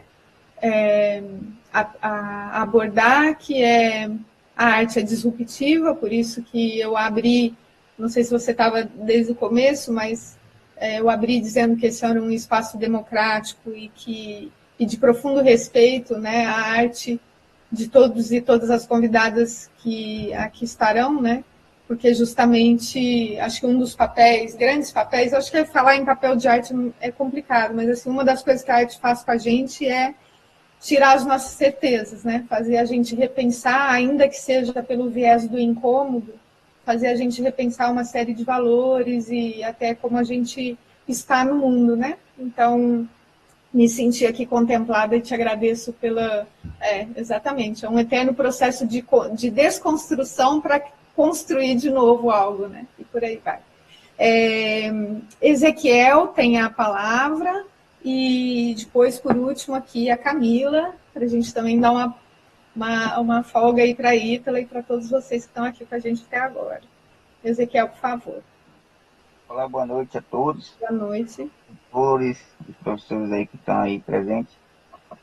Eu acho muito importante o trabalho da professora Ítala, né, que estava vendo aqui, assistindo a palestra aqui, e é uma importância que que ela tem um projeto também, né, que eu vi nas fotos das artes, sobre a inclusão, né, a inclusão que é o fundamental de hoje, né, nós trabalhar também com a nossa criançada que é especial, né, sobre a arte, outras modalidades, né, a arte é muito importante porque não é só outras modalidades, mas sim, né, arte de desenho, de letras também que é de artes, que eu esqueci o nome agora, que fala, né? E a professora está de parabéns aí, né? E eu estou gostando muito da arte, né, visual, né, do primeiro período aqui de Porto Velho da Uni, né? E eu acho muito interessante. Obrigada, Ezequiel. Obrigada. Eu também acho, viu, muito importante essa coisa da inclusão. E acho que às vezes a maior dificuldade para quem não tem um corpo aí, de uma pessoa com deficiência, é se perceber pelo menos para mim a dificuldade é essa. Eu acho que o trabalho que você está falando é um chamado Ah, Se Eu Fosse Borboleta. Eu fiz esse trabalho quando eu tinha quebrado o pé. Eu quebrei o pé e morava sozinha e não conseguia nem ir comprar no mercado. Precisava dos amigos para tudo, porque a cidade não é feita para quem é cadeirante. E eu descobri isso sendo cadeirante.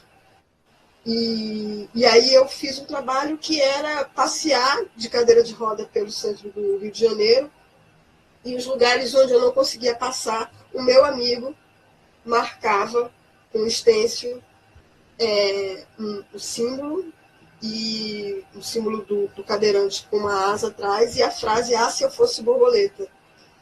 E aí foi uma maneira que eu digeri aquele momento. Fiquei 2 meses naquela situação. Mas aí eu vi como é difícil, né? Você ter um corpo que a cidade não prevê. Não, mas professora, que hoje em dia nós tem que botar inclusão, né? Assim, porque assim, eu trabalho com inclusão com crianças que é autista, né? De todos os níveis. E eu vejo que não tem muito apoio, né, dos pais. Igual eu falei para os pais aqui, que agora eu vou trabalhar com eles também a arte, né, tanto dos pontinhos, né, tem os pontinhos que é da arte lá de coisa, né, que é o aluno que é autista, também é cego virtualmente, né. E assim, é muito importante assim, que hoje em dia nós trabalhamos mais de 20 pessoas, né, esquecendo da inclusão. Então, por isso que eu estou gostando muito e a senhora está de parabéns, né, de sair na rua, trabalhando na arte e também no esqueci o nome agora que fala, né, é isso aí. Obrigado. Obrigada, Ezequiel. Obrigada. Só antes de eu fazer a última pergunta aqui, que é a da Camila que está comigo, só lembrando, acho que ainda falta gente para assinar a lista de presença, se tiver interesse no certificado, tá, pessoal? Então, tá aqui no... Estou colocando aqui no chat de novo, é só clicar no link e assinar. Bom, a Camila pergunta, Ítala, sobre essa experiência da arte nas escolas, como você fez para fazer a arte circular no colégio, com os olhares da direção.